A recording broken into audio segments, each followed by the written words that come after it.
Welcome back to the kitchen, everybody. This is your boy, the Mad Chef, and tonight is yet again another installment of Pinterest Challenges where I surf the dark web of Pinterest, pick out recipes, and try to make them even better than the original.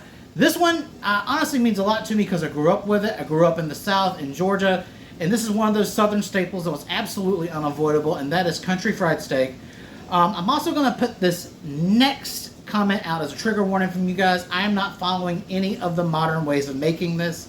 I'm seeing a lot of influencers on YouTube and TikTok make it with really expensive cuts of meat. That's never how it was intended. So there's not going to be any sort of sirloin or strip or ribeye. Those are for grilling.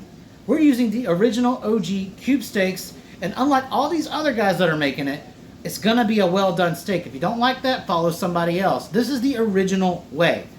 It's going to be well done. It's going to be crispy, juicy, delicious. And with that being said, let's get started. All right, guys, before we get into the cooking part of this, we're going to go back to a little bit earlier today, and I'll show you guys how to prepare your steaks for country fried steak. Okay, we need to talk for a minute about how we're going to prepare our steaks. So what's in front of me is just a small budget-friendly pack of cube steaks, and we're going to put them one at a time into this 1-gallon freezer bag, like so.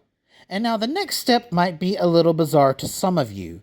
While cubed steaks may be quote-unquote tenderized meat, I have been betrayed far too many times by rubbery, leathery supermarket cube steaks. So we're going to beat our meat just a little bit until those muscle fibers starting to loosen a little and we start to flatten this thing out. We're not trying to turn this into mush. We're just trying to make sure it fries up evenly and we have a soft, tender chew to this steak. Alright, let's talk marinade. In my Pyrex dish, I have 2 cups of buttermilk, and we're going to season that up with 1 teaspoon of kosher salt, 1 teaspoon ground black pepper, 2 teaspoons of garlic powder, and 1 teaspoon of onion powder. And we're going to mix that right in, whisking carefully, making sure that we get all of our seasonings combined and that we work out any lumps or clumps that form along the way.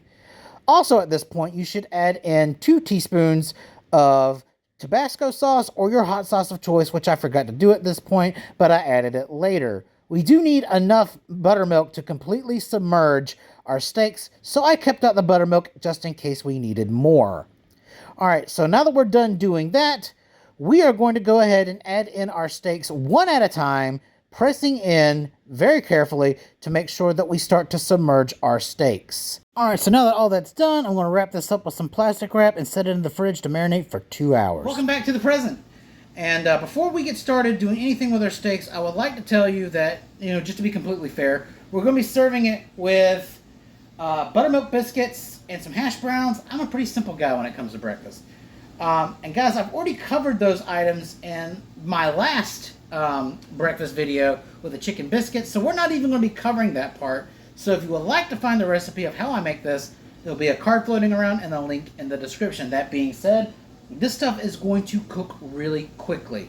So I'm going to go ahead and put my biscuits in the oven because they're going to be what takes the longest to cook. Alright, so now that we've got our meat that's been marinating for about a little over 2 hours, probably close to 2.5 hours at this point, we need to start discussing our breading. And this is 1.5 cups of all-purpose flour, 2 tablespoons of cornstarch, and then we're going to season it up with 1 teaspoon of kosher salt, 1 teaspoon of ground black pepper, a teaspoon of garlic powder, half a teaspoon of onion powder, half a teaspoon smoked paprika, half a teaspoon of thyme, and 1/4 of a teaspoon of cayenne pepper. Now we are going to whisk that in. Alright, so I've seen this a couple ways, but my favorite way to have country fried steak is with that really thick, crunchy coating. So we're going to be doing a double batter method. So we're just going to go ahead and pull our steaks out of the marinade, let the excess drip. We're going to pop it right into our seasoned flour, pressing down, making sure all the areas get covered. Shake it off. Back into the buttermilk. Splash yourself. Alright, and then we're going to take the steak and press it down into the flour, and we're going to repeat this process for all of our beautiful steaks. And when I say this stuff is quick cooking, most of this will be done within 15 to 20 minutes. So I'm going to go ahead and add my hash browns to the oil and get those starting to sear off. Normally a cast iron works best for this. Yes, I know I'm late to the party on that. I don't have one. But this will work just fine.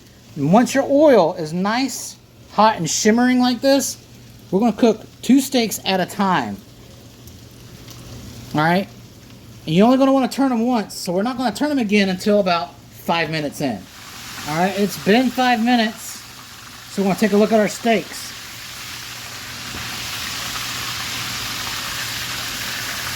Oh my God, and that is absolute perfection that you're seeing right there.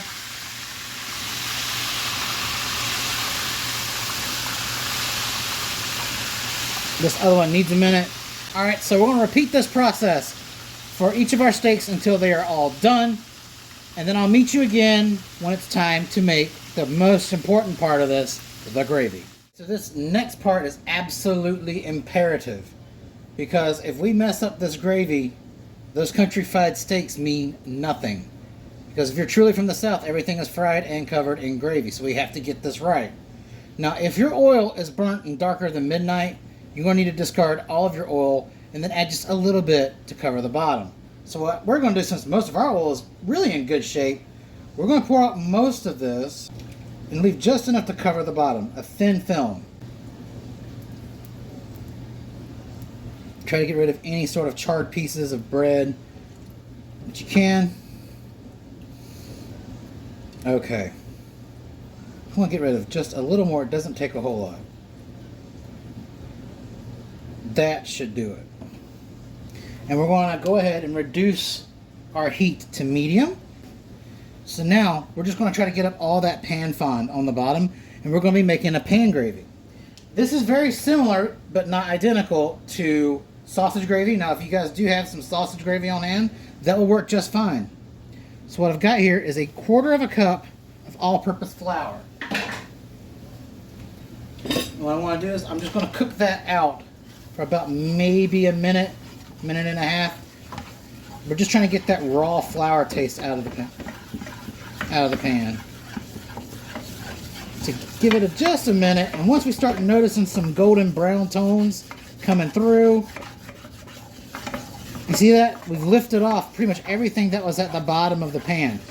So we're not going to add any seasoning until the very end, because at the bottom of the pan is all the flavor of the steaks, all the seasonings, everything. So we don't want to make it extraordinarily salty, because that would be very easy to do. Alright, now that we've got that cooked out, we want to just add in 1/2 cup of milk. Alright, we want to keep stirring until it starts to thicken. Kind of like we do when we make mac and cheese.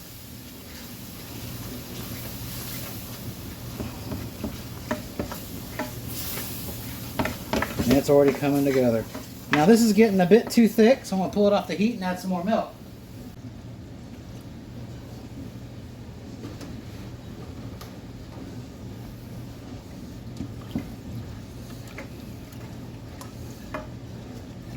We're just going to keep the milk out.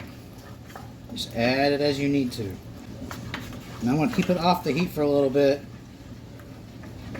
because I think the pan was starting to get too hot. Alright, that's what you're looking for right there. You can save it, but that's how you would have to do it. Alright, now we're going to get this back warm. Get it nice and bubbly, because as you can see, thick, but drips off a spoon. So we're just going to get this back up to heat. Oh yeah. That's what I'm talking about. Y'all see that? That's gravy. Alright, looks like it's getting hot, so I'm going to try a little taste of it.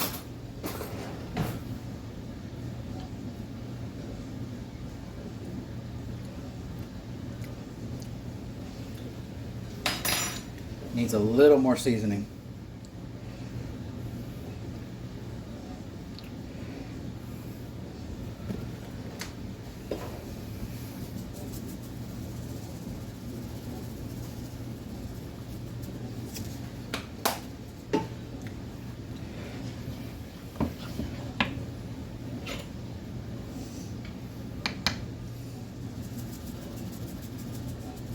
That honestly took a little more seasoning than I thought it needed.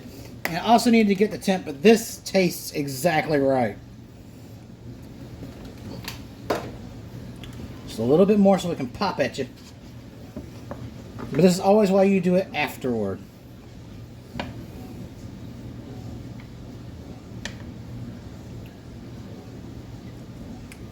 That's crazy good. Like that is crazy good. All right, now I'll see you at plating and the reveal.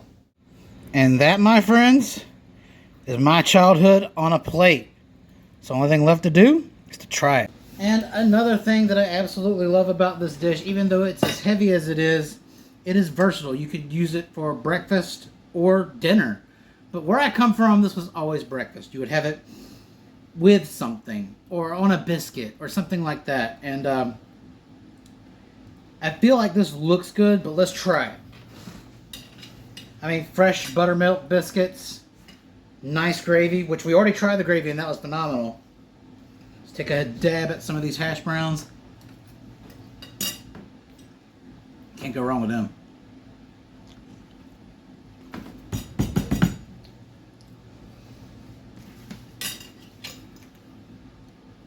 And that's it, folks.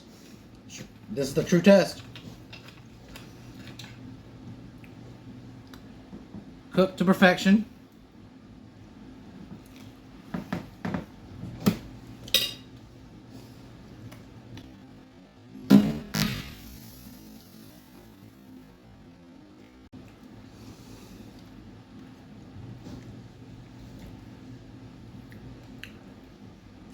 Crunchy, crispy, juicy, tender meat. All the flavors you would expect. I have made my inner child happy tonight. And guys, try it this way, please. Or you could do your own twist with it. You don't have to go the route I did with biscuits and hash browns. You could do any sort of breakfast side that you want. If you do it for dinner, you could serve it this way with green beans and mashed potatoes. The possibilities are endless with this. I do believe the original recipe was by the Chunky Chef or the Chunky Apron, something like that. Or the Chunky Cook. I'll post it when I find it. You can do it that way or you can do it this way. There's a lot of similarities, but I put my own Mad Chef South Georgia twist on it because I knew what I wanted to taste, and this is exactly the way it is. All right, until next time, this is your boy Mark. Don't forget to like, share, and subscribe, and I'll see you in the next video.